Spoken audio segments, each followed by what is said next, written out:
Olá, pessoal! Vamos dar continuidade ao estudo dos processos que o professor pode apresentar na sua prática pedagógica para favorecer a aprendizagem. E também continuar o exercício de pensarmos sobre a nossa prática pedagógica. Anteriormente, vimos as etapas para a elaboração de um programa de ensino. Vamos relembrar quais são essas etapas? Propor objetivo geral, decompor o objetivo geral em objetivos intermediários, analisar cada comportamento objetivo intermediário, selecionar comportamentos objetivos intermediários a serem ensinados, dividir unidades de ensino, propor atividades de ensino, propor um sistema de consequenciação de comportamentos e avaliar o produto das etapas anteriores. Agora, vamos conhecer as etapas de aplicação de um programa de ensino. Eu sugiro que vocês peguem seus cadernos para as anotações. A aplicação de um programa de ensino envolve basicamente 5 etapas, as quais são: avaliação do repertório de entrada dos aprendizes, aplicação das atividades de ensino, avaliação do desempenho dos aprendizes, proposição de novas atividades de ensino, avaliação da eficiência e da eficácia. Não há ensino se não ocorrer aprendizagem no aluno.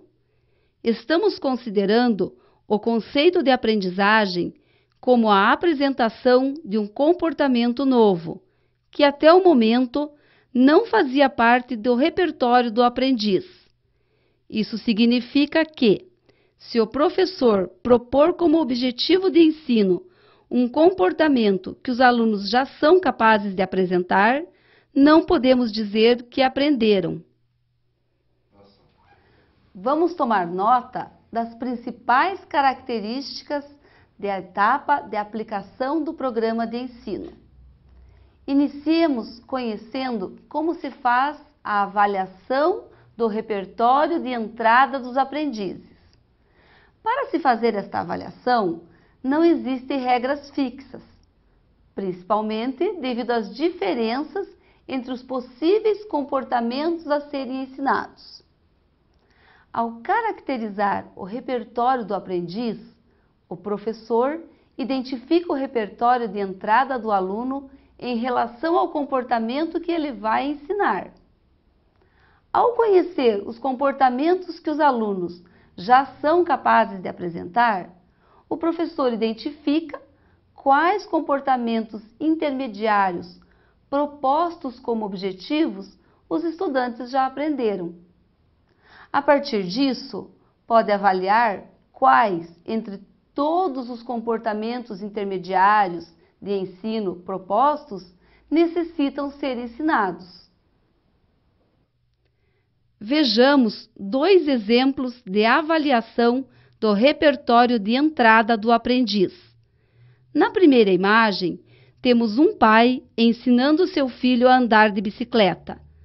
Não é indicado a um pai, ao ensinar um filho a andar de bicicleta, que peça a ele para começar a andar para verificar se consegue apresentar esse comportamento, pois isso poderia causar danos ao filho que ainda não aprendeu o comportamento de andar de bicicleta.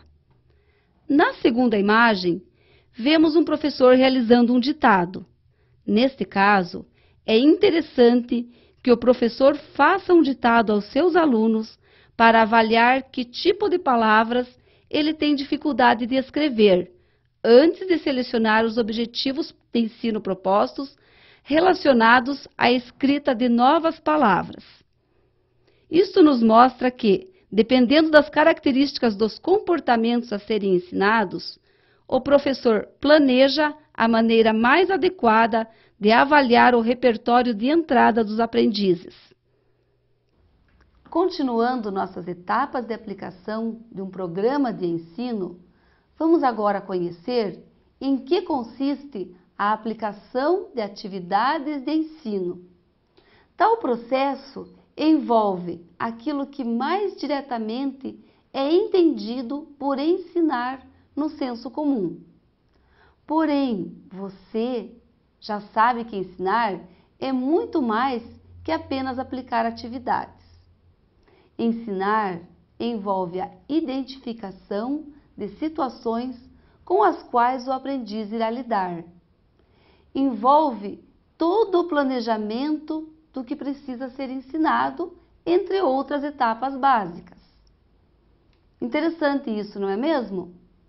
Uma atividade de ensino é composta por 3 componentes: uma condição oferecida pelo professor, a própria ação que o aluno realiza e a consequência produzida por esta ação. A aplicação de atividades de ensino abrange alguns pressupostos. Vamos ver quais são esses pressupostos e o que eles significam. Primeiro pressuposto: cabe ao professor construir condições para aumentar a probabilidade de o aprendiz apresentar as ações que constituem o comportamento objetivo. Segundo pressuposto: a atividade de ensino é composta de uma ação a ser apresentada pelo aluno. Isso significa que a concepção de atividade de ensino traz consigo a ideia de que o aprendiz deve ser ativo durante o processo de conhecimento. Terceiro pressuposto: a necessidade de apresentação de consequências para o comportamento do aprendiz. Anotaram tudo? Esses pressupostos são muito importantes para a prática pedagógica de vocês. Por isso, sugiro que vão tomando nota em seus cadernos. A avaliação do desempenho dos aprendizes é a terceira etapa da aplicação do programa de ensino e consiste em o professor avaliar o desempenho do aluno após a aplicação da atividade de ensino. Se o aluno apresentou um desempenho coerente com a descrição do comportamento objetivo, obviamente, a atividade de ensino foi suficiente para produzir aprendizagem. Quando o aluno obtém um desempenho satisfatório, o professor pode oferecer condições ao aprendiz para o desenvolvimento de outros comportamentos objetivos. Caso o desempenho não tenha sido satisfatório, cabe ao professor identificar isso e oferecer novas condições de ensino que propiciem ao aprendiz a possibilidade de desenvolver o comportamento objetivo proposto. Em casos extremos de desempenho insatisfatório, o professor deve avaliar se ele não solicitou a apresentação de um comportamento objetivo muito mais complexo do que aqueles os quais os aprendizes são capazes de apresentar. Quando isso acontece, provavelmente o professor não levou em consideração o conceito de zona de desenvolvimento proximal, elaborado por Vygotsky e que define a distância entre o nível de desenvolvimento real, determinado pela capacidade de resolver um problema sem ajuda, e o nível de desenvolvimento potencial, determinado através da resolução de um problema sob a orientação de um adulto ou com a ajuda de seus pares. Perceberam como esta etapa de avaliação é importante para podermos dar continuidade ao programa de ensino que estamos aplicando?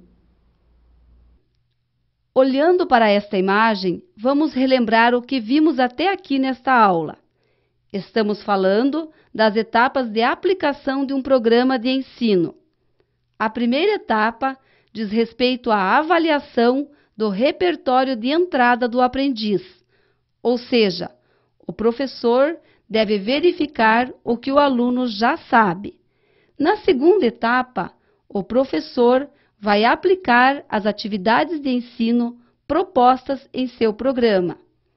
E na terceira etapa, cabe ao professor avaliar o desempenho do aluno, observando se as atividades realizadas resultaram em aprendizagem por parte do estudante. Já recordamos as etapas anteriores e agora vamos aprender sobre a quarta etapa, que é a proposição de novas atividades de ensino. Mas o que isso significa? Depois de avaliar o desempenho do aluno, é possível que ele não tenha sido capaz de apresentar o comportamento objetivo intermediário proposto. Neste caso, o professor deve propor novas atividades de ensino, considerando características da atividade que aplicou anteriormente, as quais julga que devam ser alteradas para aumentar a chance dos alunos desenvolverem o comportamento proposto como objetivo. Quando o aprendiz é capaz de apresentar os comportamentos objetivos no próprio contexto de ensino, o programa de ensino pode ser considerado eficiente, mas ele só poderá ser considerado eficaz quando o aprendiz, além de ter os comportamentos elencados como comportamentos objetivos no contexto de ensino, também os apresentar em sua vida cotidiana. A eficiência e a eficácia são dois conceitos básicos para o professor avaliar quão produtivo e significativo foi e é seu programa de ensino. Porém, antes de tentarmos entender melhor esses dois conceitos, vamos responder a seguinte pergunta: para que um professor deve realizar a avaliação da eficiência e da eficácia do seu programa de ensino? Queridos alunos, a resposta é muito simples. O ensinar só acontece quando o aluno aprende, ou seja, as atividades que o educador realiza só valem a pena serem realizadas caso elas produzam os resultados a que foram propostos. Vamos a um exemplo de como o professor deve avaliar a eficiência e a eficácia de um programa de ensino. Imaginemos uma professora apresentando um filme aos alunos a respeito de uma cultura diferente daquela em que estão inseridos, com o objetivo de levá-los a perceberem a existência de diversas culturas no mundo e, principalmente, que todas elas devem ser respeitadas. Entretanto, ao final do filme, a professora percebe que os alunos ainda estão mais preconceituosos em relação às outras culturas. Como ela deve proceder? Para decidir com maior grau de clareza o que deve fazer, a professora deve avaliar a eficiência e a eficácia de seu programa de ensino, no caso, a apresentação do filme. Vejamos primeiramente o conceito de eficiência. A eficiência ocorre quando os aprendizes efetivamente passam a ser capazes de apresentar os comportamentos que foram elencados pelo professor como comportamentos objetivos. Em nosso exemplo da professora que passa um filme, podemos considerar eficiente se, após essa atividade, os estudantes conseguirem efetivamente perceberem a diversidade cultural existente no mundo e respeitarem quaisquer culturas. Mas e a eficácia? O que é?